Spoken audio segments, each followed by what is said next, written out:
Hello दोस्तों, बहुत बहुत स्वागत है आपका द लर्निंग क्लासेस में। जैसा कि हमने 5 चैप्टर को कंप्लीट कर दिया था क्लास 9th के, आज हम लोग बात करेंगे चैप्टर नंबर 6 जिसका नाम है लाइंस एंड एंगल्स, जिसे हम लोग हिंदी में कहते हैं रेखा एवं कोण। तो हिंदी और इंग्लिश दोनों को साथ में लेके चलेंगे, किसी को कहीं दिक्कत नहीं आएगी। ठीक है, तो शुरू करते हैं आज की क्लास। क्लास शुरू करने से पहले आप लोगों से रिक्वेस्ट है कि आपने अभी तक टीएलसी प्रतापगढ़ के टेलीग्राम चैनल को ज्वाइन नहीं किया है तो आप इस क्यूआर कोड को स्कैन कर सकते हैं और हमारे टेलीग्राम चैनल से जुड़ सकते हैं। ठीक है, एक और खास बात कि हमारे आरपीएससी सेकेंड ग्रेड मैथमेटिक्स के जितने एस्पिरेंट्स हैं उनके लिए हमने एक डिस्कशन ग्रुप बनाया जहां पर वो अपने कुछ डाउट्स हो तो वो पोस्ट कर सकते हैं और उसका सोल्यूशन वहां से उनको वहां पर मिल सकता है और डिस्कस कर सकते हैं क्वेश्चंस के बारे में। ठीक है, तो डिस्क्रिप्शन में आपको उसका लिंक प्रोवाइड हो जाएगा, तो इस डिस्कशन ग्रुप को जुड़ना बिल्कुल ना भूले। ठीक है, और खासियत क्या है हमारे टेलीग्राम चैनल की कि यहां पर आपको एजुकेशन न्यूज सबसे पहले मिलती है। ठीक है, क्लास की पीडीएफ आपको मिलती है, क्लास का शेड्यूल और लिंक वहां पर प्रोवाइड किया जाता है आपको। डेली क्विज होती है, डेली क्विज जो आपको तैयारी को और मजबूत बनाती है। तो शुरू करते हैं आज की क्लास बिना किसी देरी के। चलिए, तो lines and angles, sir all clear? Okay, lines और एंगल्स क्या होते हैं, थोड़ा सा जो इंट्रोडक्शन है वो हम लोग देख लेते हैं। क्लास 9th के चैप्टर नंबर 5 में हमने कुछ चीजें पढ़ी थी, वही चीजें आपको यहां पर दे रखी है। यहां पर आपको क्या क्या चीजें दे रखी है कि मिनिमम 2 पॉइंट्स होने चाहिए एक लाइन को ड्रॉ करने के लिए। मिनिमम 2 पॉइंट्स होने चाहिए एक लाइन को ड्रॉ करने के लिए। उसके बाद बहुत सारे एक्सियम्स हमने पढ़े थे। ठीक है, बहुत सारे पोस्टिल्यूट्स हमने पढ़े थे, थ्योरम्स हमने पढ़ी थी। इसमें भी बहुत सारी थ्योरम्स आएंगी। थ्योरम्स का मतलब वो स्टेटमेंट्स होते हैं जिनको हमें प्रूफ करने की जरूरत होती है, ये थ्योरम्स कहलाते हैं। तो थोड़ा सा बेसिक इंट्रोडक्शन हम लोग देते हैं इसका। सबसे पहले हम लोग बात करते हैं लाइंस की, जिसे हम लोग हिंदी में कहते हैं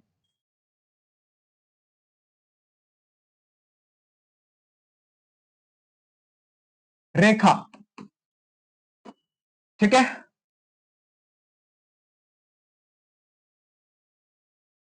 लाइन वो होती है जो बहुत सारे पॉइंट से मिलकर बनी हुई होती है। इसके अंदर बहुत सारे पॉइंट्स होते हैं, इतने सारे पॉइंट्स होते हैं कि वो धीरे धीरे धीरे धीरे एक लाइन का निर्माण कर देते हैं। और लाइन जो है, रेखा जो है, वो हमेशा अनंत तक चलती रहती है, अनंत तक। इस तरफ भी वो चाहे उतनी दूर जा सकती है और इस तरफ भी चाहे उतनी दूर जा सकती है।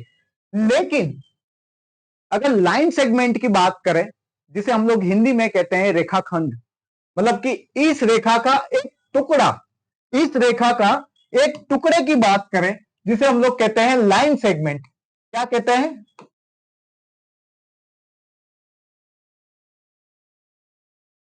लाइन सेगमेंट, जिसे हिंदी में कहा जाता है रेखाखंड। ठीक है, तो इस लाइन का एक टुकड़ा, इस लाइन का एक टुकड़ा, इस लाइन का एक टुकड़ा कुछ इस तरीके का होगा। ठीक है, इसे हम लोग ए और बी से डिनोट कर सकते हैं। जब किसी लाइन को, जब किसी लाइन को शॉर्ट फॉर्म में लिखना हो तो हम लोग लिख सकते हैं ए बी और उसके ऊपर कुछ इस तरीके का सिंबल आप बना सकते हैं। अगर किसी लाइन सेगमेंट, रेखाखंड को प्रेजेंट करना है, डिनोट करना है शॉर्ट फॉर्म में, तो आप लिख सकते हैं ए बी और उसके ऊपर कुछ इस तरीके का सिंबल लगा सकते हैं रेखाखंड का। अब हम लोग बात करते हैं किरण की। ठीक है, किसकी बात करेंगे? किरण की बात करेंगे, जिसे हम लोग इंग्लिश में कहते हैं रे। क्या कहते हैं? रे। हिंदी में कहा जाता है किरण। इसका मतलब होता है एक फिक्स पॉइंट से, एक फिक्स पॉइंट से अनंत तक चलने वाली लाइन। इस पॉइंट से अनंत तक चलने वाली लाइन, मतलब कि एक पॉइंट मैंने मार्क कर दिया तो यहां से वो अनंत तक जाएगी। एक पॉइंट डिसाइडेड है और एक पॉइंट डिसाइडेड नहीं है। ठीक है, और इसे भी आपको अगर डिनोट करना है तो आप कैसे करोगे, कुछ इस तरीके से करोगे। इसमें एक चीज और है, जब ये लाइन कुछ इस तरीके की हो और यहां पर बी मार्क किया हो, यहां पर ए मार्क किया हो, मतलब कि बी ए को आप इस तरीके से लिखेंगे, या फिर इसे उल्टा लिखना हो तो आप कैसे लिखोगे, ए बी और बी से इस तरफ किरण आप मार्क करोगे, इस तरफ किरण मार्क आप करोगे। सर ये पोर्शन क्लियर है, इस तरफ आ रहा है, ठीक है, क्लियर। तो ये हो गई किरण की बात। रेखा, रेखाखंड और किरण, लाइन, लाइन सेगमेंट और रे के बारे में आपके कॉन्सेप्ट क्लियर होने चाहिए, ठीक है। अब हम लोग बात करते हैं, ये रेखाओं की बात हमने कर ली, कुछ अलग अलग तरीके की रेखाओं की। अब हम लोग बात करते हैं कोण कैसे फॉर्म होते हैं। मैं बेसिक इंट्रोडक्शन दे रहा हूं, फिर हम लोग चैप्टर को एकदम क्लियर कर लेंगे, ठीक है, पढ़ के सारी चीजें क्लियर कर देंगे। एंगल्स, एंगल्स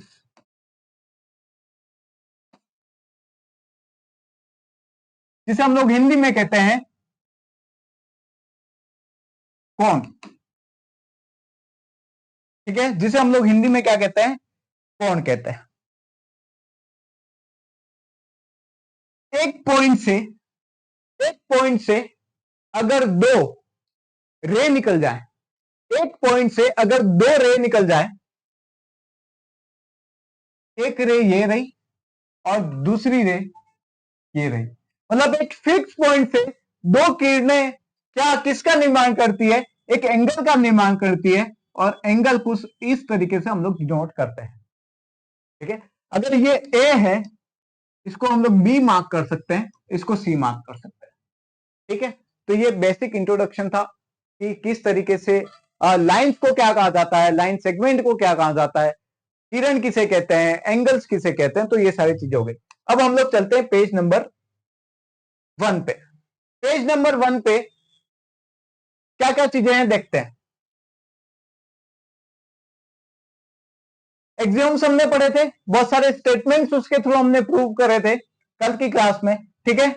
अब हम लोग क्या पढ़ने वाले हैं, अब हम लोग पढ़ने वाले हैं कुछ प्रॉपर्टीज पढ़ने वाले हैं, एंगल्स के लिए कुछ प्रॉपर्टीज पढ़ने वाले हैं। लाइन को, दो लाइन अगर इंटरसेक्ट करती है तो क्या होता है, ये चीज पढ़ने वाले हैं। उसके बाद प्रॉपर्टीज पढ़ने वाले हैं एंगल्स की, एंगल्स की प्रॉपर्टीज पढ़ने वाले हैं जब जब line segment two or more parallel line at distinct point, ठीक है। कुछ इस तरीके की चीजें हम लोग और पढ़ने वाले हैं, और कुछ चीजें यहां पर इंपॉर्टेंट है क्या देखते हैं, ठीक है। नेक्स्ट पेज पे चलता है,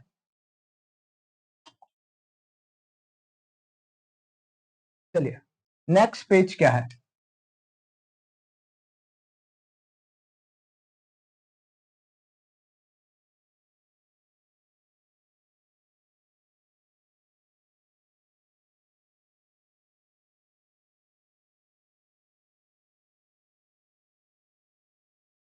तो सेट कर देते हैं एकदम सही से, ठीक है, यस, क्लियर सर, ओके। तो बेसिक टर्म्स और डेफिनेशंस की बात करते हैं, बेसिक टर्म्स और डेफिनेशंस की बात करेंगे। तो सबसे पहले हम लोग बात करेंगे लाइन सेगमेंट की, लाइन सेगमेंट की बात करेंगे। वर्डिंग क्लियर है सर, लाइन सेगमेंट की बात करेंगे। लाइन सेगमेंट क्या होता है, जिसके दो एंड पॉइंट्स हो, जिसके दो एंड पॉइंट्स हो, जो रेखाखंड कहलाती है। लाइन सेगमेंट को हम लोग क्या कहते हैं, रेखाखंड, क्या कहते हैं, रेखाखंड।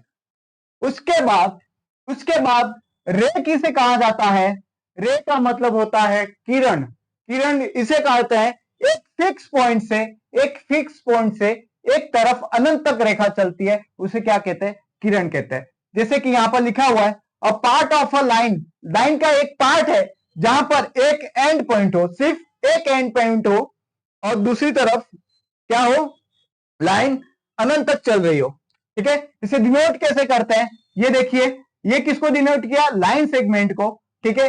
ये डिनोट किया है रे को, ये लाइन को डिनोट किया है जैसे हमने पढ़ा था, ठीक है।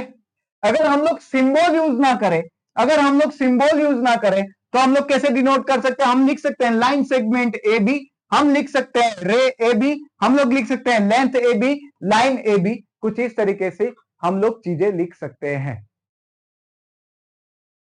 Is it clear? चलिए अब हम लोग बात करते हैं कोलिनियर पॉइंट्स की। Collinear points, collinear points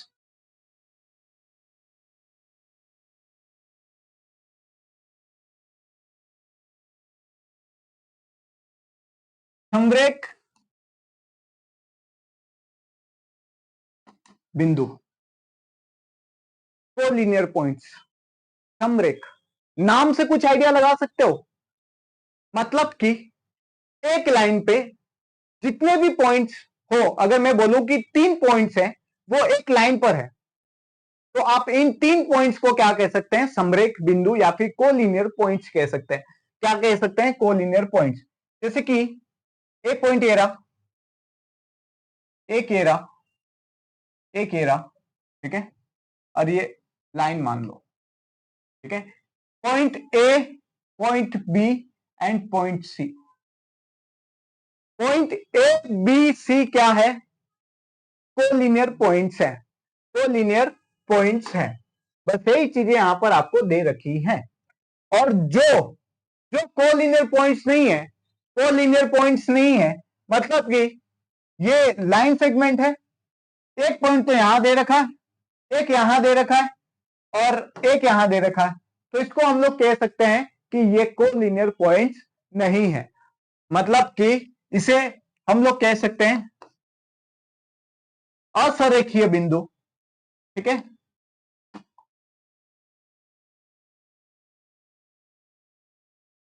non collinear, non collinear, ठीक है, नॉन कोलिनियर। पेज पे वापिस आते हैं, क्या कह रहा है पेज, चेक करिए। अब एंगल्स की बात इन्होंने करी है कि एंगल्स कैसे फॉर्म होते हैं। जो चीज मैंने आपको बताई वही चीज है, लेकिन एक चीज याद रखना, कुछ चीजें इंपॉर्टेंट तरीके से बता रहा हूं। सर पिक्चर्स देखना, पिक्चर्स क्लियर है, पिक्चर शो हो रही है, क्लियर, और जूम करना है, ठीक है। तो एंगल्स कैसे फॉर्म होते हैं? अगर दो किरणें का जो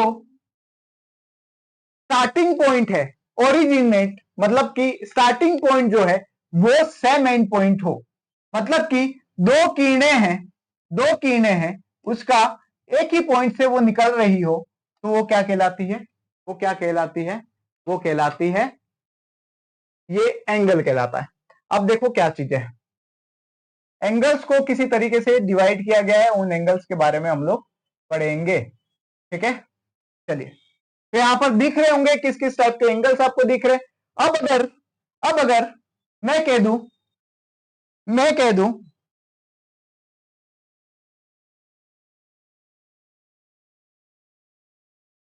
ठीक है,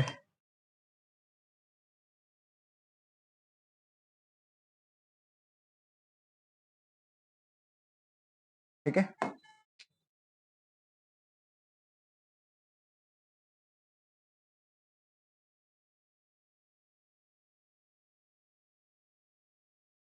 सेम साइज ही आ रही है, साइज अगर सही मिल जाती ठीक है, कोई प्रॉब्लम नहीं है, चलो कोई प्रॉब्लम नहीं है, आगे चलते हैं। एंगल, ये पॉइंट है, ये पॉइंट है, इस पॉइंट से, इस पॉइंट से एक ये रही रे, ठीक है, एक रे यह रही, एक और बार बनाते हैं, एक ये रही और एक रे ये रही, ठीक है। तो तो ये जो पॉइंट है, इस पॉइंट को हम लोग कहते हैं वर्टेक्स, जिसे हम लोग कहते हैं शीर्ष, शीर्ष बिंदु कहते हैं, ठीक है। ये दोनों जो भुजाएं हैं, ये दोनों जो भुजाएं हैं, उन्हें इंग्लिश में कहते हैं आर्म, भुजा, ठीक है। और एंगल्स को इस लाइन के, ये जो लाइन है इसके इस तरफ से हम लोग मापते हैं, इस तरफ से हम लोग एंगल्स को मापते हैं। मतलब कि एंगल, अगर ये लाइन है ना, अगर ये पॉइंट है तो इस तरफ से एंगल्स को हम लोग मापते हैं। ठीक है, इस तरफ से हम लोग एंगल्स को मापते हैं। तो ये चीज क्लियर हो गई होगी। ठीक है, और यहां पर हम लोग दिखते हैं कि 30 डिग्री का एंगल है, 40 डिग्री का एंगल है, 35 डिग्री का एंगल है, जो भी एंगल है वो हम लोग यहाँ पर लिखते हैं। अभी एंगल को हम लोग क्या लिख देते हैं, एक्स डिग्री लिख देते हैं। क्या लिख देते हैं, एंगल के ऊपर हमेशा आपको डिग्री लिखा हुआ आएगा, एक पॉइंट आपको करना है, जैसे कि मैंने यहां पर किया। ठीक है, तो ये एंगल होता है। ठीक है, ये एंगल होता है। अब किस किस तरीके के एंगल्स होते हैं उसके बारे में हम लोग डिस्कस करेंगे। तो चलिए बात करते हैं एंगल्स की। ठीक है, सबसे पहले हम लोग बात करते हैं एक्यूट एंगल, जिसे हम लोग हिंदी में कहते हैं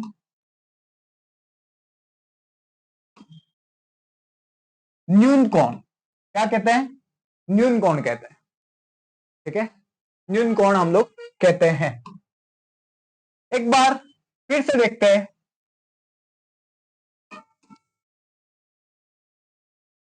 एंगल। ठीक है, इसको 3 टाइप में बांटा गया है।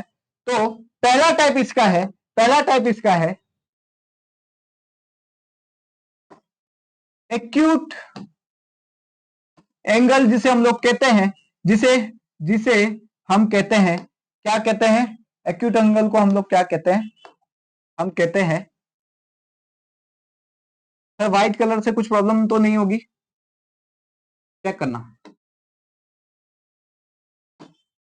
न्यून कोण, क्लियर, ओके। तो अगर अगर अगर बात करें दूसरे टाइप की एंगल, वो कौन सा एंगल होता है, वो कौन सा एंगल होता है, तो दूसरा एंगल होता है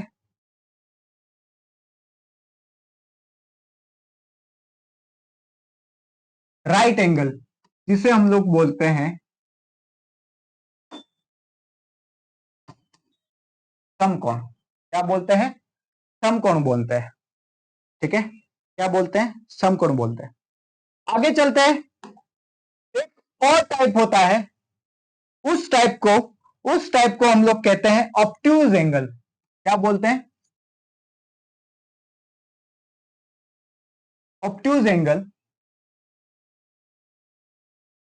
जिसे हम लोग हिंदी में कहते हैं अधिक कोण। क्या कहते हैं, अधिक कोण कहते हैं। एक और टाइप होता है, एक और टाइप होता है, एक और टाइप होता है, उस एंगल को हम लोग कहते हैं, उस एंगल को हम लोग कहते हैं सरल कोण, 180 डिग्री का एंगल, सरल कोण। ठीक है, एक मिनट, एक मिनट।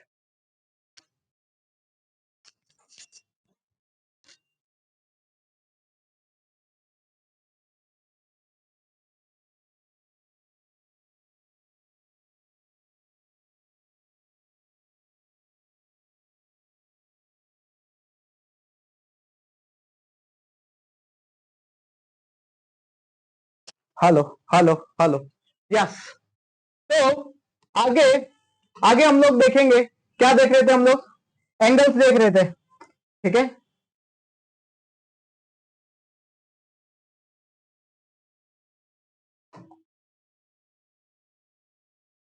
चलिए एंगल्स देख रहे थे हम। तो एंगल्स देख रहे थे हम, एक और टाइप होता है, वो टाइप कौन सा होता है, तो वो होता है फोर्थ टाइप, जिसे हम लोग कहते हैं स्ट्रेट एंगल।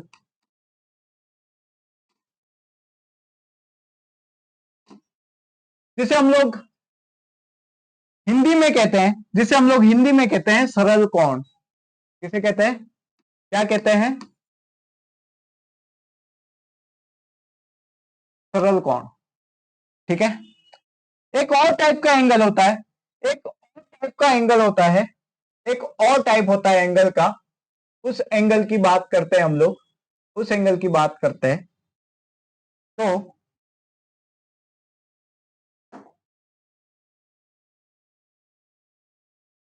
यहां पर लिखते हैं, ठीक है। तो पांचवा टाइप का एंगल रिफ्लेक्स एंगल,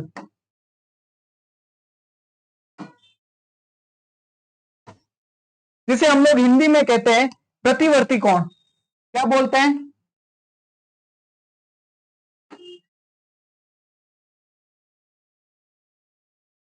अब इतने एंगल्स के बारे में हमको पढ़ना है, ठीक है, इतने एंगल्स के बारे में हमको पढ़ना है। थोड़ा सा डिटेल में पढ़ेंगे, अच्छे से पढ़ेंगे, कोई प्रॉब्लम नहीं होगी, ठीक है। तो सबसे पहले पढ़ते हैं एक्यूट एंगल, जिसे हम लोग कहते हैं न्यून कोण। क्या कहते हैं? न्यून कोण कहते हैं। जब मैं कोई एंगल फॉर्म करता हूं, मैं कोई एंगल फॉर्म करता हूं, जैसे कि मैंने एक एंगल बनाया, मैंने एक एंगल बनाया कुछ इस तरीके का, ठीक है, कुछ इस तरीके का मैंने एंगल बनाया, ठीक है। यहां पर ये तीर के निशान मत बोलना। जो एंगल जो एंगल जो एंगल 0 डिग्री से शुरू होता है, एक्स डिग्री कर दो यहां पे, जो एंगल 0 डिग्री से शुरू होता है, 0 डिग्री से बड़ा, 0 डिग्री से बड़ा, या फिर 90 डिग्री से छोटा, 0 डिग्री से बड़ा या फिर 90 डिग्री से छोटा एंगल, 0 डिग्री से बड़ा या फिर 90 डिग्री से छोटा एंगल। इसके बाद और कुछ चीजें हैं तो साथ में पढ़ लेंगे, ये पेज ही खत्म हो रहा है, कोई प्रॉब्लम नहीं, ठीक है। तो ये चीज समझ में आई, ये चीज समझ में आई क्या? चीजें आती है समझ लेना, ठीक है। तो एक्यूट एंगल, न्यून कोण का मतलब ऐसा एंगल जो 0 डिग्री से बड़ा हो और 90 डिग्री से छोटा हो, 0 डिग्री से बड़ा हो और 90 डिग्री से छोटा हो, ठीक है। आगे हम लोग बात करते हैं 90 डिग्री का एंगल, ठीक है, जिसे हम लोग कहते हैं राइट एंगल, जिसे हम लोग कहते हैं राइट एंगल। क्या कहते हैं? Right angle. मतलब कि समकोण। क्या कहते हैं? समकोण, ठीक है। अगर मैं एक एंगल बनाता हूं, एक एंगल बनाता हूं, एक एंगल बनाता हूं, ये लाइन ड्रॉ करी और यहां से एक स्ट्रेट लाइन, इसके ऊपर एक स्ट्रेट लाइन ड्रॉ करी, तो ये 90 डिग्री का सिंबल है, 90 डिग्री का एंगल का सिंबल है, क्लियर? ये 90 डिग्री के एंगल का सिंबल है, ठीक है। यहां पर ए या फिर ओ कुछ भी मार्क कर सकते हो आप, ठीक है। तो जो एंगल क्या हो, 90 डिग्री का हो, उस एंगल को हम लोग क्या कहते हैं? उस एंगल को हम लोग कहते हैं, कौन सा एंगल? राइट एंगल, समकोण कहते हैं, ठीक है। 90 डिग्री का एंगल। तो यहां पर अगर मैं मार्क करूं बी और यहां पर सी, तो एक चीज ध्यान में रखना, इसे हम लोग कह सकते हैं, इसे हम लोग कह सकते हैं कि A B perpendicular, perpendicular, perpendicular ऐसे क्यों बनाते हैं? एक लाइन है, इसके ऊपर सीधी स्ट्रेट लाइन है, इसके ऊपर सीधी स्ट्रेट लाइन है, सीधी स्ट्रेट लाइन है, मतलब कि ये 90 डिग्री का एंगल बनाती है, इसलिए ये सिंबल हम लोग यूज करते हैं। किस पे? ए बी परपेंडिकुलर है, किस पे परपेंडिकुलर है? तो हम लोग बोलेंगे ए बी जो है वो ए सी पर परपेंडिकुलर है, ए बी जो है, ए बी जो है, ए बी जो है वो ए सी पर परपेंडिकुलर है, ठीक है, ऐसा कहते हैं। परपेंडिकुलर का मतलब, परपेंडिकुलर का मतलब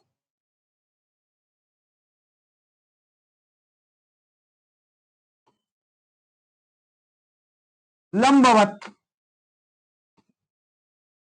परपेंडिकुलर लाइन मतलब लंबवत, ठीक है, लंबवत रेखा। हिंदी और इंग्लिश दोनों को साथ में लेके चल रहे हैं तो ध्यान में रखना, कहीं प्रॉब्लम नहीं आएगी। आगे चलते हैं, राइट एंगल के बारे में हम लोगों ने बात कर ली, अब हम लोग किसके बारे में बात करेंगे? ऑब्ट्यूज एंगल की बात करेंगे। किसकी बात करेंगे, किसकी बात करेंगे? ऑब्ट्यूज एंगल, जिसे हम लोग कहते हैं अधिक कोण।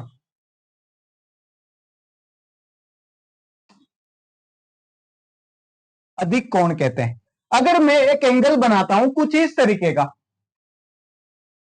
ठीक है, एंगल बनाता हूं कुछ इस तरीके का जो 90 डिग्री से बड़ा हो, जो 90 डिग्री से क्या हो, बड़ा हो। कुछ इस तरीके का एंगल बना सकता हूं मैं, थोड़ा सा और वाइड करते हैं इसे, ठीक है, कुछ इस तरीके से, ठीक है। अगर ये पॉइंट ए है, इसको बी ले लीजिए, इसको सी ले लीजिए, तो ये जो एंगल बनेगा, ये जो एंगल बनेगा एक्स डिग्री, वो कितना होगा?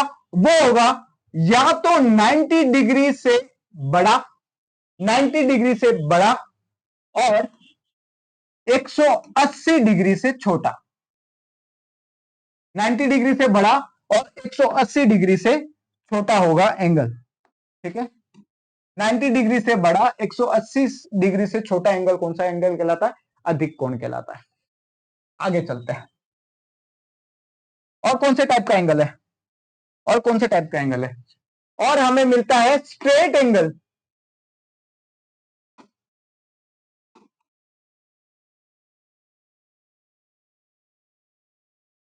जिसे हम लोग हिंदी में कहते हैं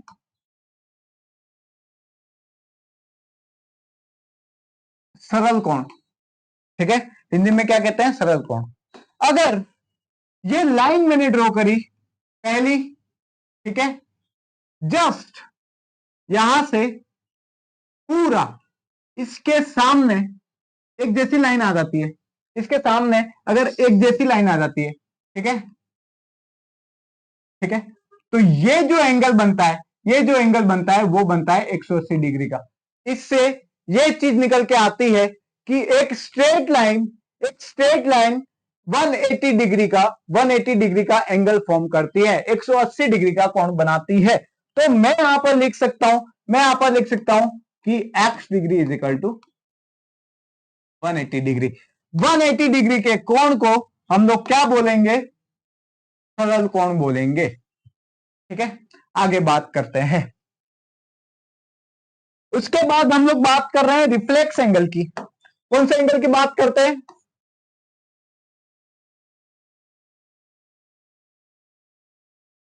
रिफ्लेक्स एंगल की बात करते हैं, जिसे हम लोग हिंदी में लिखते हैं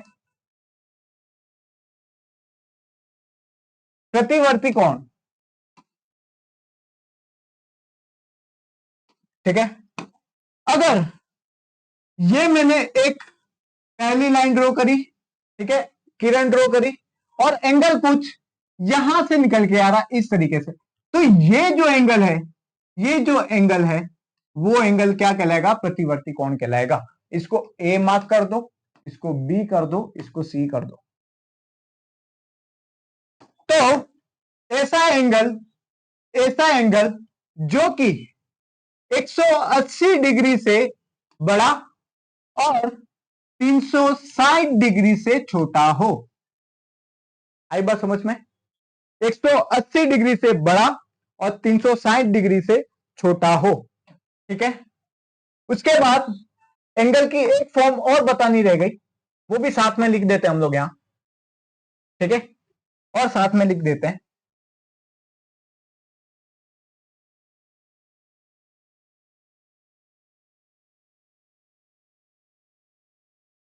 चलिए,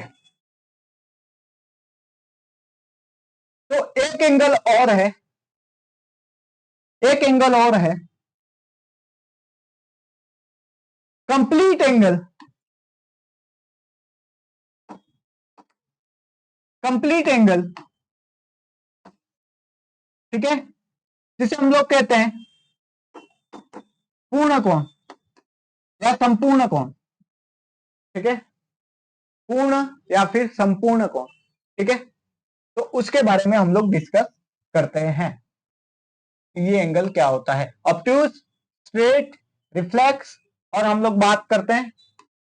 उसके बाद हम लोग बात करते हैं कौन से एंगल की? हम लोग बात करने जा रहे हैं कंप्लीट एंगल की बात करने जा रहे हैं।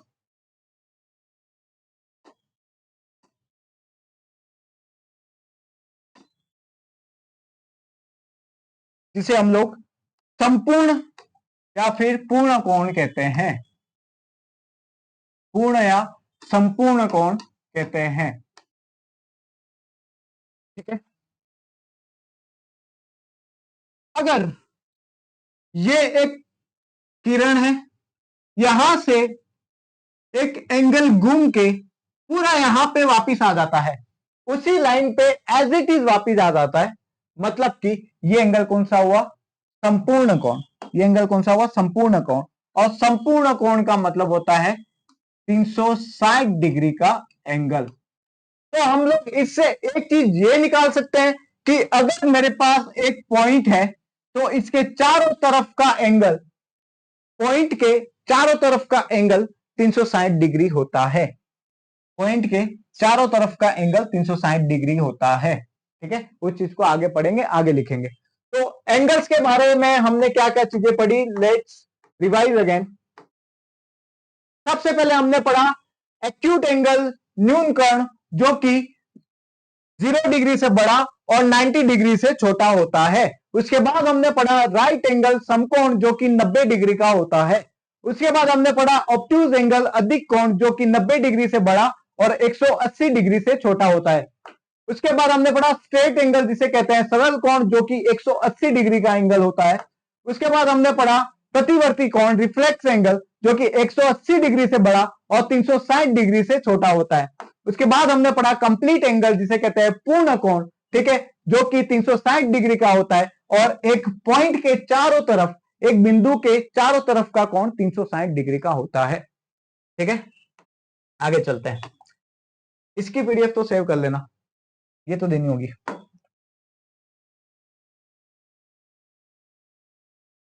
तो यहां पे यही सारी चीजें लिखी हुई है, यहां पे यही सारी चीजें लिखी हुई है जिसे हम लोग देखेंगे। ठीक है, तो सबसे पहले यहां पर लिखा हुआ है, क्या लिखा हुआ है, जो कि एक्यूट एंगल, एक्यूट एंगल जो कि 0 डिग्री से 90 डिग्री के बीच में होता है। राइट एंगल मतलब समकोण 90 डिग्री का होता है। ठीक है, उसके बाद 90 डिग्री से बड़ा और 180 डिग्री से छोटा कोण कौन सा होता है, ऑब्ट्यूज एंगल मतलब अधिक कोण होता है। स्ट्रेट एंगल मतलब कि 180 डिग्री का कोण। ठीक है, उसके बाद 180 डिग्री से बड़ा और लेस देन 360 डिग्री, उससे छोटा, उस एंगल को क्या कहते हैं, रिफ्लेक्स एंगल कहते हैं। ठीक है, और कुछ एंगल्स के बारे में और हम लोग पढ़ेंगे, कुछ एंगल्स के बारे में हम लोग और पढ़ेंगे। ये एंगल्स इसलिए बता रहा हूं क्योंकि ज्योमेट्री में क्लियरली मेंशन किया कोण, तो कोण में सारे एंगल्स आ गए। और कोण सिर्फ क्लास 9th में दे रखा है, कोण सिर्फ क्लास 9th में दे रखा है, और इसको अच्छे से पढ़ना है, कॉन्सेप्ट सारे क्लियर हो जाएंगे। अब हम लोग बात करते हैं किस टाइप के एंगल की बात करेंगे। अब हम लोग बात करते हैं, अब हम लोग बात करते हैं कौन से एंगल्स की बात कर रहे हैं, देखो अब हम लोग बात कर रहे हैं कॉम्प्लीमेंट्री एंगल्स और सप्लीमेंट्री एंगल्स। ठीक है,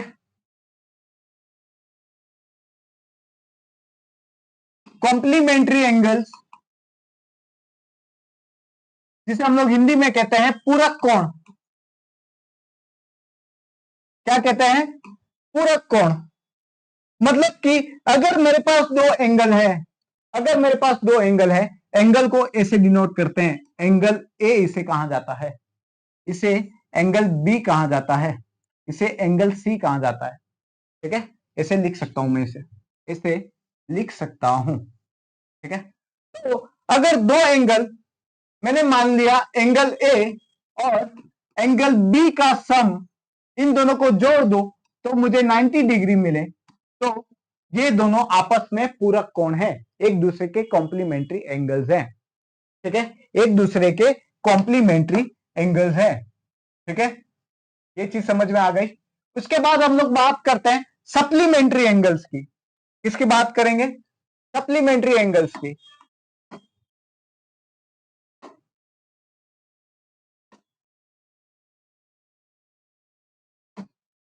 जिसे हम लोग कहते हैं समपूरक कोण।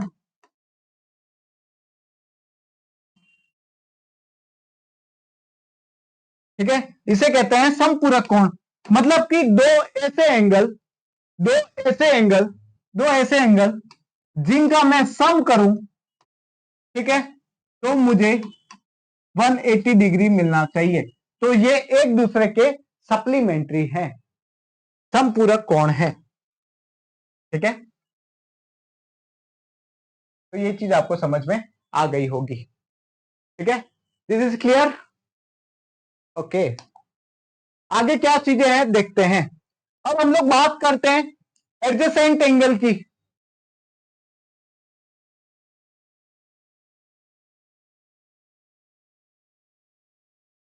ध्यान लगा के देखना, कंफ्यूजन बहुत होता है इसमें कंफ्यूजन बहुत होता है। ठीक है,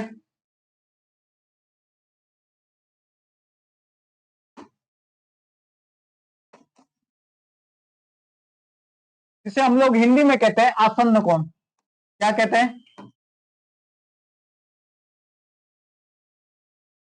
आसन्न कोण। देखिए क्या होते हैं आसन्न कोण। मैंने यहां पर मान लीजिए एक लाइन ड्रॉ करी। ठीक है, और क्लियर है सर? ओके, यहां पे मैंने एक और लाइन ड्रॉ करी। इसके बीच में इसके बीच में इसके बीच में मैं एक और लाइन ड्रॉ करता हूं। ठीक है, इसके बीच में मैं एक और लाइन ड्रॉ करता हूं। एक तो ये एंगल और एक ये एंगल हो गया। ठीक है, ये हो गया ए, ये हो गया बी, ये हो गया सी, ये हो गया डी। ठीक है, दो ऐसे एंगल दो ऐसे एंगल दो ऐसे एंगल जिसकी एक साइड, एक भुजा क्या हो, कॉमन हो। एक भुजा कॉमन हो जो है एसी। तो मैं यहां पर लिख देता हूं एसी क्या है, एसी क्या है, एसी कॉमन है।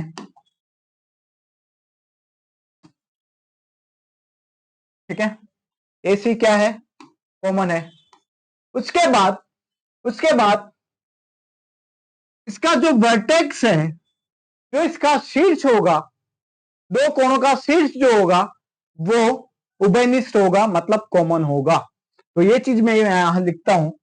मैं लिखता हूं यहां पर वर्टेक्स ए, वर्टेक्स ए कॉमन। ठीक है, और तीसरी कंडीशन इसकी ये है कि बाकी की दो साइड जो रहेंगी बाकी की दो साइड जो रहेंगी, दो इसकी जो आर्म्स रहेंगी वो क्या रहेंगी, ये जो कॉमन कॉमन आर्म है, कॉमन भुजा है, उसके ऑपोजिट रहेंगी। इसके ऑपोजिट रहेंगी इसके ऑपोजिट रहेंगी। ठीक है, तो ये चीज मैं यहां लिख देता हूं, ये चीज भी मैं यहां पर लिख देता हूं कि एडी और एसी क्या है, ऑपोजिट साइड लिख देते हैं। Opposite sides of opposite sides of common side, ऐसा कुछ लिखे, हिंदी में लिख देते हैं यार। इसको लिखते हैं उभयनिष्ठ भुजा के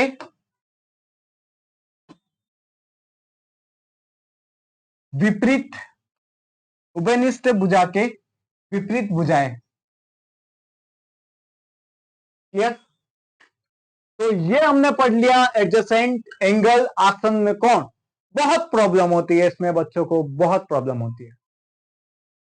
तेल में पढ़ा है आसन्न कोण, इसे मैं तभी कहूंगा जब मेरे पास एक साइड वन साइड कॉमन लिखी हो। वन साइड कॉमन हो, एक वर्टेक्स हो जो कॉमन हो, ठीक है, और बाकी की दो जो साइडें हो वो कॉमन साइड के ऑपोजिट हो, ठीक है, कॉमन साइड के ऑपोजिट हो। ये सबसे इंपॉर्टेंट होगा, ठीक है। आगे चलते हैं, आगे पेज हमारा क्या कह रहा है उसके हिसाब से ही चलेंगे, ठीक है। यहां पे यही सारी चीजें दे रखी है, देखो, ठीक है, एडजेसेंट एंगल इसे कहते हैं। अब एक चीज और हो सकती है, अब हम लोग बात करते हैं linear pair of angles, linear pair of angles.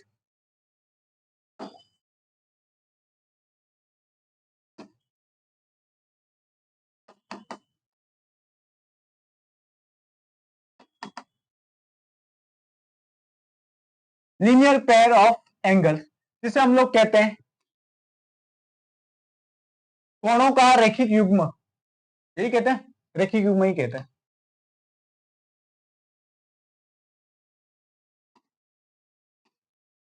रैखिक युग्म, ठीक है।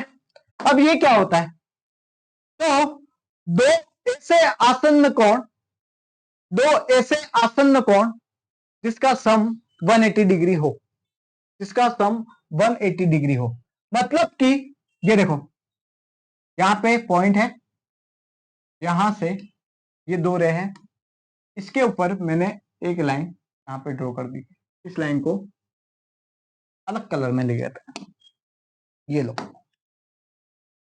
ये हो गई, ठीक है।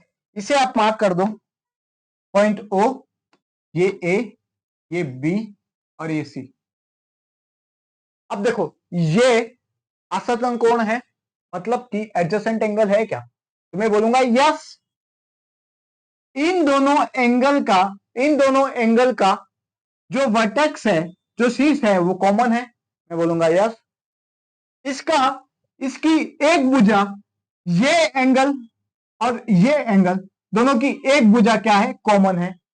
और तीसरी शर्त क्या थी कि कॉमन भुजा के उभयनिष्ठ भुजा के दोनों तरफ, दोनों तरफ अगली दो भुजाएं होनी चाहिए, तो वो भी चीजें सेटिस्फाई कर रही।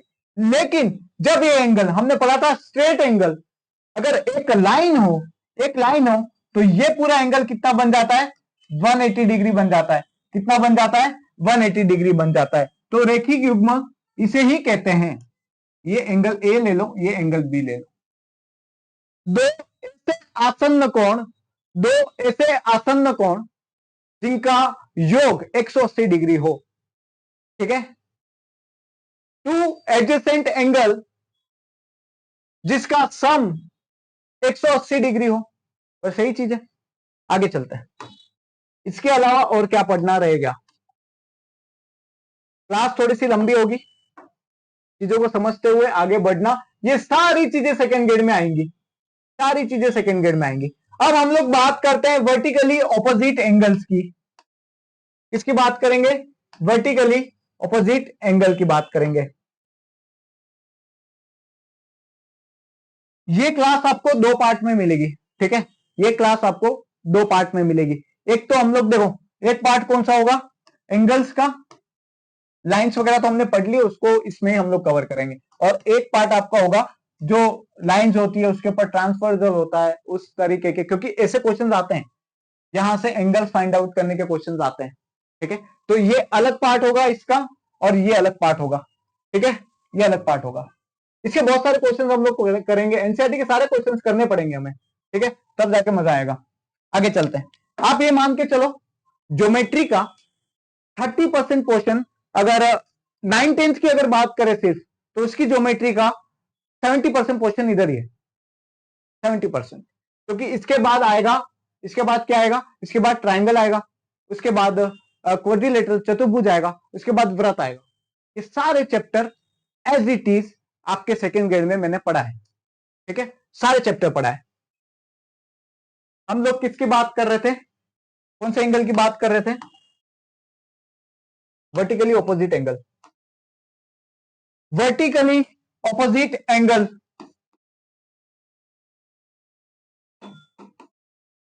वर्टिकली ऑपोजिट एंगल जिसे हम लोग हिंदी में कहते हैं शीर्षाभिमुख, शीर्षाभिमुख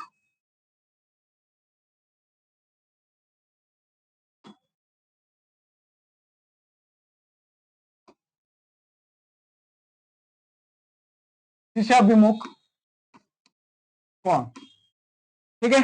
अब ये क्या होता है, ये क्या होता है, अगर अगर दो लाइंस है, वो दो लाइंस एक दूसरे को कट कर रही है, एक दूसरे को कट कर रही है,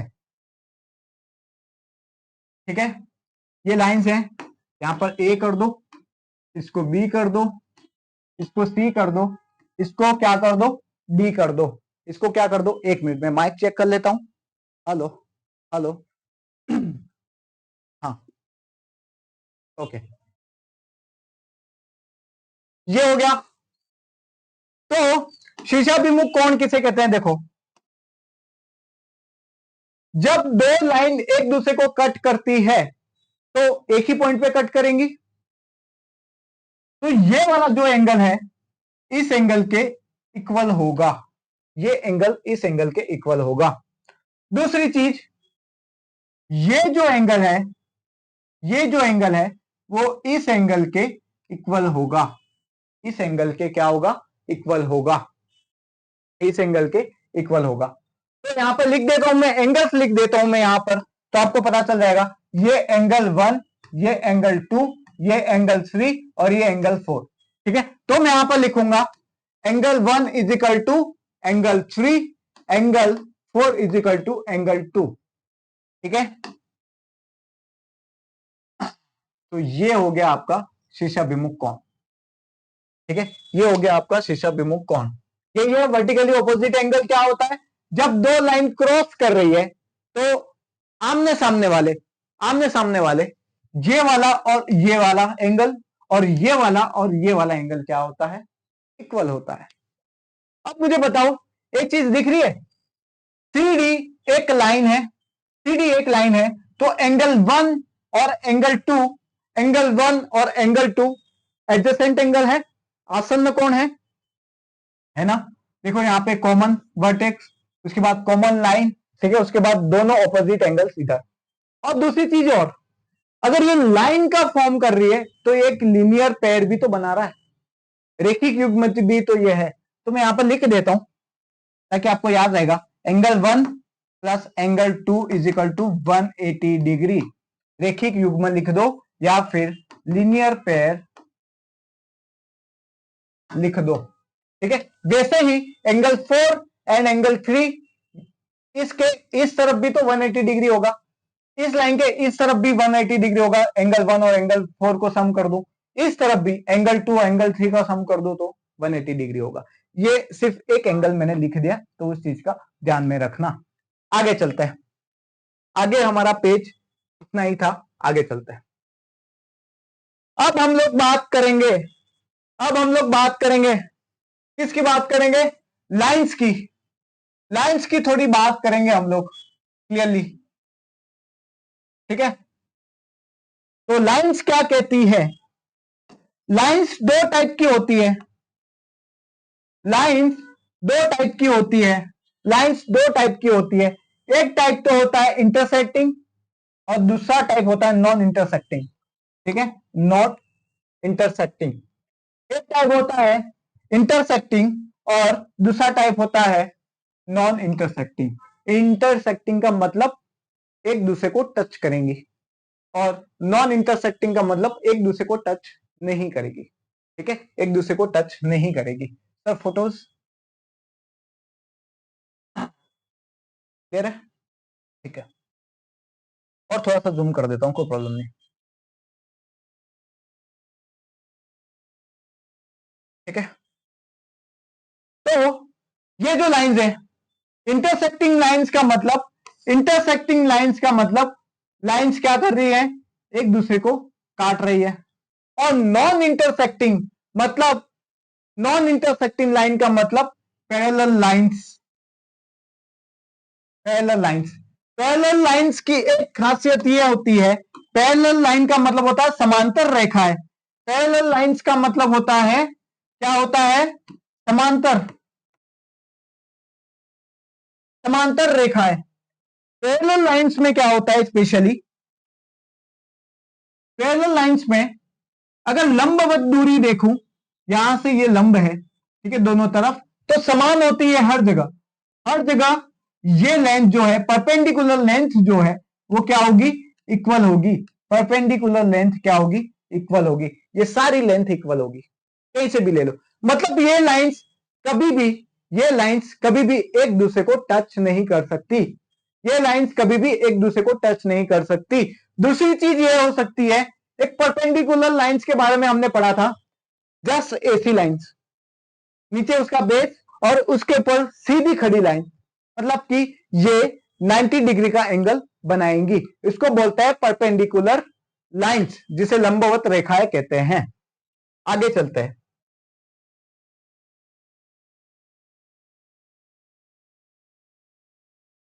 चलिए,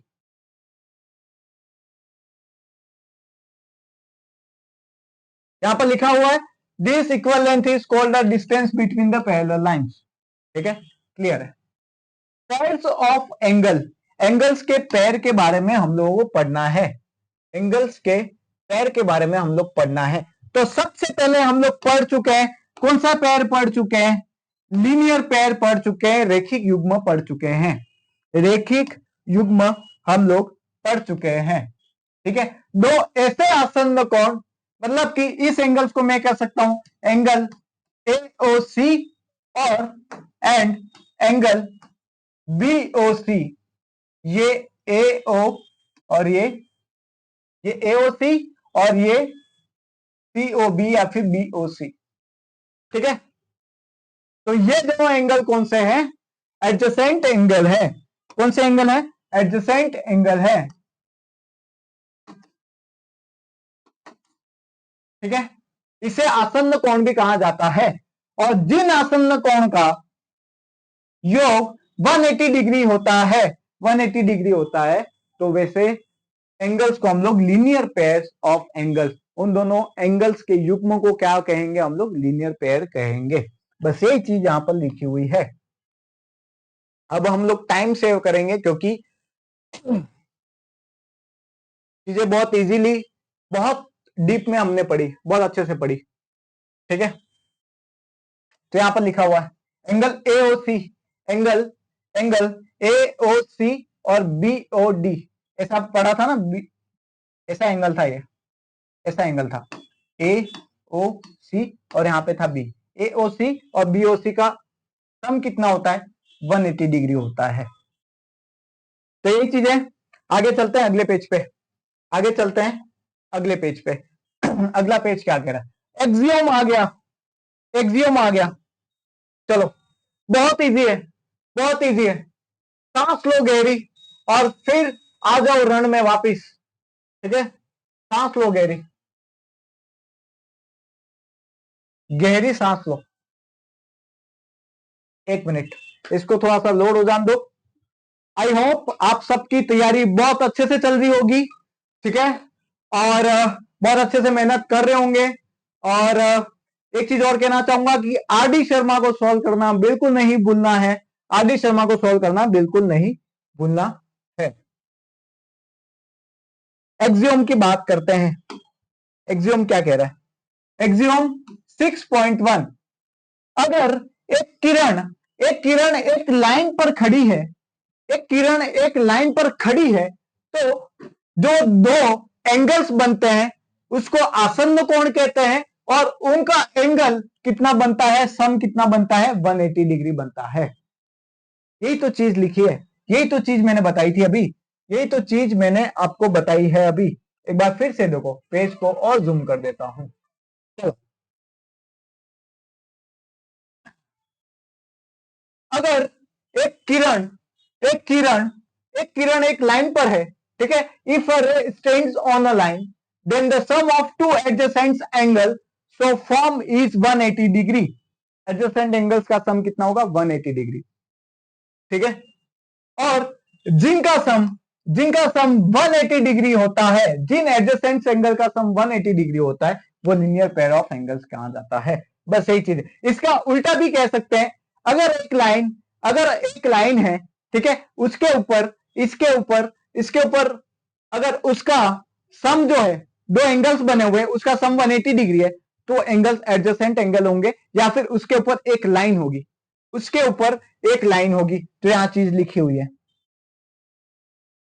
if the sum of two adjacent angle is 180 degree, then a ray stands on a line that is the common non-common arms form a line. मतलब अगर दो एडजेसेंट एंगल है वो 180 डिग्री के है, मतलब उसके ऊपर अगर एक लाइन है, उसके ऊपर एक और रे होगी, किरण होगी, मतलब ऐसा ही बनता है ना, ऐसे, तो इस लाइन पे ऐसे एक किरण होगी, कैसी भी हो सकती है, ऐसी भी हो सकती है, ऐसे ऐसे ऐसे कुछ भी हो सकती है, ठीक है, क्लियर। आगे चलते हैं, आगे चलते हैं, ये बस उसका एक्सप्लेनेशन दे रखा है और कुछ भी नहीं है, एक्सप्लेनेशन है, एक्सप्लेनेशन है, ठीक है। अगला page, axiom number 2, 6.2, axiom number 6.2, ठीक है। एक्सियम नंबर 6.2, इसको रिफ्रेश हो जान दीजिए, इसको रिफ्रेश हो जाने दीजिए।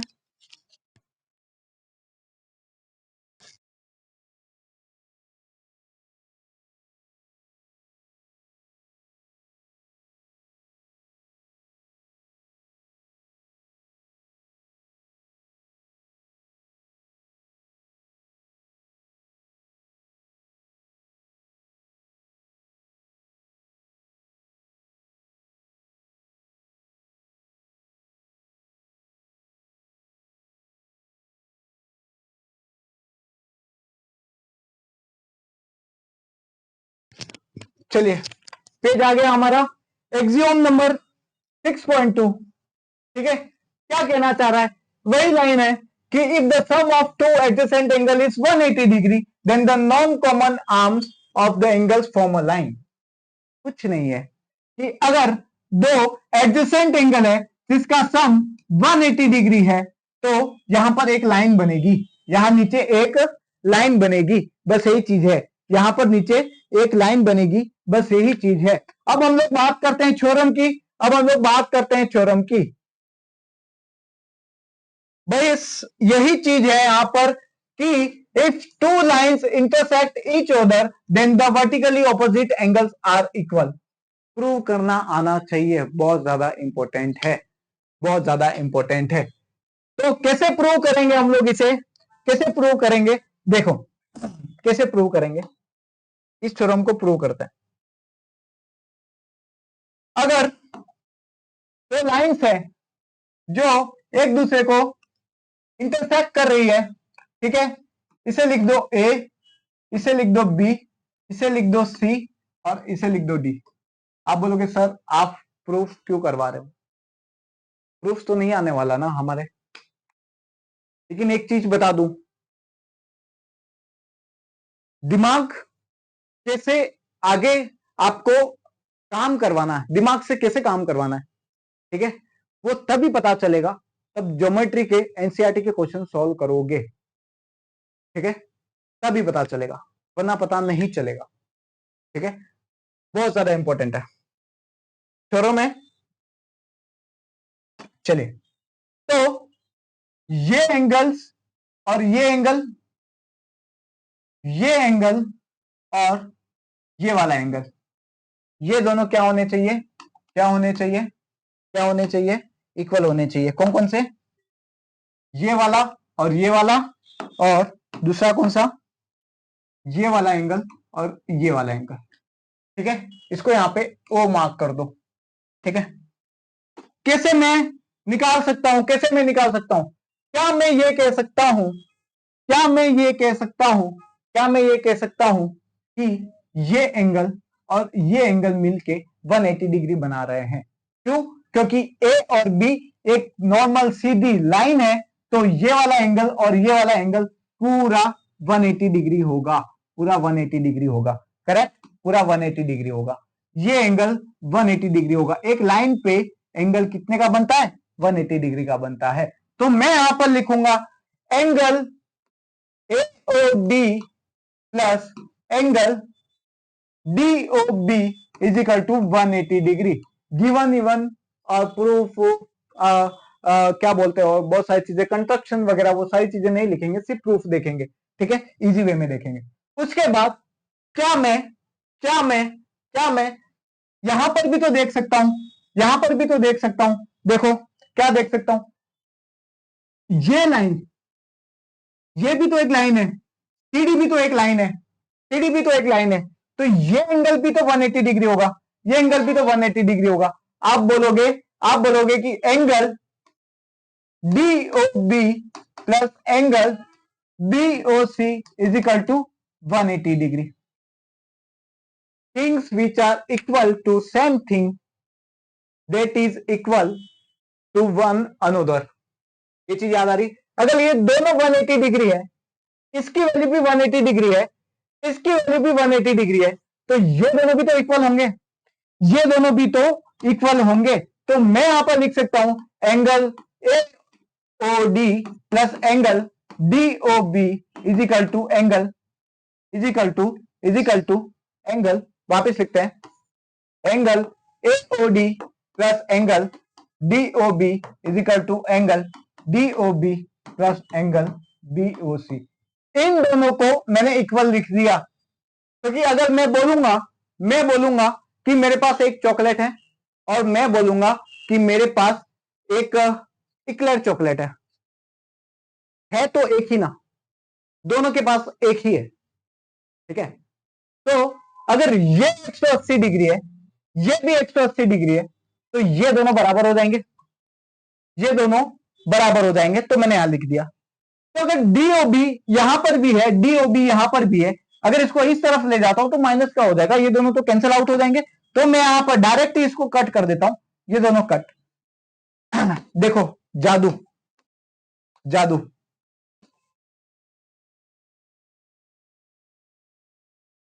Angle AOD is equal to angle BOC, हमने प्रूव कर दिया। Angle AOD is equal to angle BOC। ठीक है, अब इसकी ट्रिक, ये दोनों एंगल लो, फिर एक एंगल ऐसा लो जो ऑलरेडी लिया हुआ है, या तो ये ले लो या तो ये ले लो, बस सेम एंगल आना चाहिए, तब जाके वो कटेगा और सेम हो जाएगा। आगे चलते हैं, पीछे चलते हैं,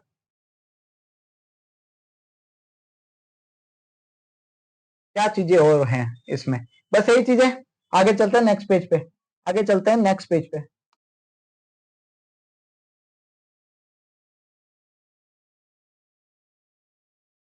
बहुत सारे बच्चे डिमोटिवेट हो रहे थे। ठीक है, तो डिमोटिवेट नहीं होना है, कॉन्फिडेंस रखना है खुद पे, मेहनत करो, और कुछ ऑप्शन नहीं है आपके पास।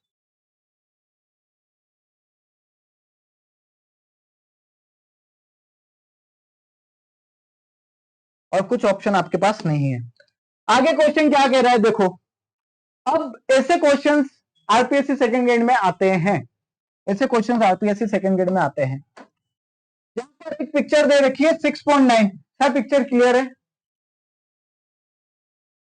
पिक्चर क्लियर शो हो रही है?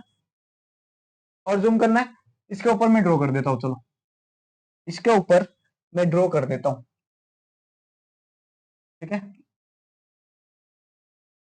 ये मैंने इसके ऊपर ड्रॉ कर दी लाइन। यहां पर P लिखा हुआ है, यहां पर R लिखा हुआ है, यहां पे Q लिखा हुआ है, और यहां पे S लिखा हुआ है। ठीक है, और यहां पर एंगल है। ठीक है, एक एंगल यहां पे कुछ इस तरीके से लिखा हुआ है। क्लियर? चलो, तो PQ and RS intersect each other. PQ और RS एक दूसरे को काट रहे हैं। तो जो पॉइंट मिला, जिस पॉइंट पे काट रहे हैं, वो पॉइंट कौन सा है? वो पॉइंट है O। ठीक है, तो एंगल एंगल एंगल POR का अनुपात angle ROQ is equal to 5:7। कौन सा? POR मतलब कि यहां पे अनुपात 5 दे रखा है और ROQ इसका अनुपात दे रखा है 7। अभी अनुपात क्या है? तो यहां पर चीजें देखना, यहां पर चीजें थोड़ी सी देखने की कोशिश करना, ठीक है? कोशिश करना कि मैं यहां पर लिखूं एंगल POR अनुपात एंगल ROQ। तो क्या मैं इसे ऐसे लिख सकता हूं? ऐसे लिख सकता हूं क्या? ऐसे लिख सकता हूं? आप बोलोगे यस। जब हमने परिमेय संख्या पढ़ी थी तब हमने ये चीज देखी थी कि 1/2 को 1:2 लिख सकते हैं। तो 5:7 को भी तो मैं 5/7 लिख सकता हूं ना। अब इक्विवेलेंट रेशनल नंबर याद है? समतुल्य परिमेय संख्या। 2/4 को काट के मैंने ऐसा लिखा, इसको काटूंगा तो ऐसा आएगा, ठीक है? मतलब कि इसमें कुछ ना कुछ अगर रेशो देखो फैक्टर्स में हो तो कुछ नहीं है, लेकिन अगर रेशो में फॉर्म कर रहे हो उसको, मतलब इसमें कोई ना कोई ऐसी कॉमन नंबर है, कोई ना कोई ऐसी कॉमन डिजिट है जो इसमें से कटी गई है। जैसे कि यहां पर x लिख दो, यहां पर भी x लिख दो। अगर x की वैल्यू मैं 2 पुट करता हूं तो 1 into 2 एंड 2 into 2, तो ये वापिस आपको मिल जाएगा, ठीक है? तो यहां पर रेशो का मतलब यही कहा गया है कि इसमें से कोई ना कोई नंबर क्या हुआ है, काटा गया है। तो उसकी जगह मैं क्या लिख देता हूं? x लिख देता हूं, ठीक है? x लिखने के बाद अब मैं इनको लिख सकता हूं कि ये हमारे क्या है, ये हमारे एंगल्स हैं। तो यहां पे लिख दो आप 5x डिग्री और यहां लिख सकते हो 7x डिग्री। डायरेक्ट 5 और 7 लिख दिया, मतलब गेम वहीं खत्म हो जाएगा आपका, ठीक है? अब देखो मुझे यहां पर x की वैल्यू फाइंड आउट करनी है, मुझे यहां पर x की वैल्यू फाइंड आउट करनी है, मुझे यहां पर x की वैल्यू फाइंड आउट करनी है। तो मैं क्या लिखूंगा? मैं लिखूंगा कि PQ इज अ लाइन। अगर ये एक लाइन है तो एंगल POR और एंगल ROQ दोनों का सम 180 डिग्री होगा। तो मैं यहां पर लिखूंगा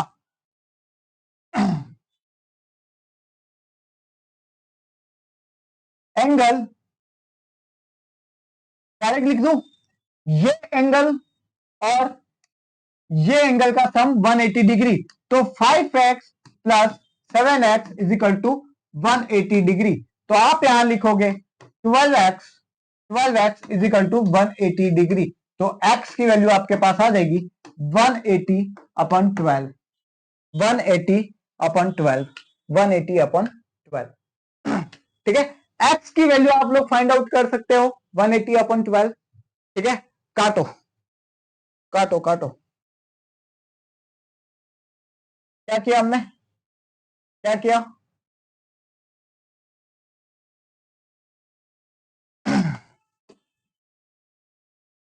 कैसे काटो? फिर 2 से काटो 15। एक्स की वैल्यू क्या आ गई? एक्स की वैल्यू मेरे पास आ गई 15। एक्स की वैल्यू क्या आ गई? 15 आ गई। एक्स की वैल्यू 15 आ गई, ठीक है?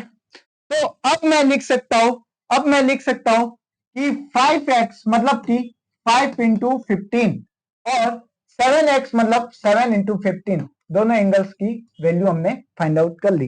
दोनों एंगल्स की वैल्यू हमने फाइंड आउट कर ली है। दोनों एंगल्स की वैल्यू हमने फाइंड आउट कर ली है, ठीक है? तो next question, example number 2। Example number 2, 6 स्लाइडें बची है, लेकिन ये 6 स्लाइडें बहुत ज्यादा इंपॉर्टेंट, बहुत ज्यादा इंपॉर्टेंट, ठीक है? क्लास बहुत ज्यादा लंबी हो चुकी है, इसको 2 पार्ट में डिवाइड करेंगे, ठीक है? और एग्जांपल नंबर 2 से शुरू करेंगे, यहीं से शुरू करेंगे वापस, ठीक है? एग्जांपल नंबर 2 से शुरू करेंगे। तो इसी के साथ कुछ चीजें हैं, एक्सरसाइज भी हमको क्लियर करनी है और उसके बाद पैरेलल लाइंस के बारे में हमको पढ़ना है, बहुत ज्यादा इंपॉर्टेंट है ये, इतना ज्यादा इंपॉर्टेंट है, हर टाइप के क्वेश्चन यहां से निकल के आते हैं, मतलब एंगल्स वाले क्वेश्चन यहीं से निकल के आएंगे। Same question RPSC second grade, same question. ठीक है, यहां पर एक और थ्योरम है वो मैं बता देता हूं, वो भी सेम है। नेक्स्ट चैप्टर नेक्स्ट पार्ट इसका लेंगे, सेम क्वेश्चन आता है। ठीक है, उसके बाद सेम थ्योरम, इसको रखना पड़ेगा। ठीक है, वेरी इंपॉर्टेंट, वेरी इंपॉर्टेंट। अगर यहां पे देखें ना अपन, ये डायरेक्ट उठा के स्टेटमेंट ही पूछ लेते हैं, ये स्टेटमेंट देख लो। ठीक है, उसके बाद आप ये वाला स्टेटमेंट देख लो, ये वाला स्टेटमेंट देख लो, डायरेक्ट स्टेटमेंट पूछते हैं, डायरेक्ट स्टेटमेंट। ठीक है, तो इस चीज का ध्यान में रखना, बहुत इंपॉर्टेंट है। सारी चीजों को इतना डीप में पढ़ेंगे ना, तो देखते ही हम लोग क्वेश्चन को सोल्व कर लें, देखते ही हम लोग क्वेश्चन को सोल्व कर लें। ठीक है, ये वाला क्वेश्चन सीबीएसई बोर्ड ने लगभग एक साल छोड़ के एक साल हमेशा पूछा। ठीक है, हमेशा पूछा है, तो कहीं ना कहीं इंपॉर्टेंट है इसलिए पूछा है। तो अब फाइनली हमने एक पार्ट कंप्लीट किया है चैप्टर नंबर 6 का, अब हम लोग बात करेंगे सेकंड पार्ट की। ठीक है, नेक्स्ट वीडियो में। तो अभी तक आपने टीएलसी प्रतापगढ़ के टेलीग्राम चैनल को ज्वाइन नहीं किया है, तो आप जो पहले क्यूआर मैंने दिया था, आप वीडियो को स्किप करें, पीछे लेके जाए, रिवाइंड करें और फर्स्ट में चेक कर लें, या फिर डिस्क्रिप्शन में जाके चेक करें, आपको लिंक प्रोवाइड होगी। और डिस्कशन चैनल को ज्वाइन करना बिल्कुल ना भूलें। तो आपका द लर्निंग क्लासेस में समय देने के लिए बहुत बहुत धन्यवाद। फिर मिलते हैं चैप्टर नंबर 6 के पार्ट नंबर 2 के साथ।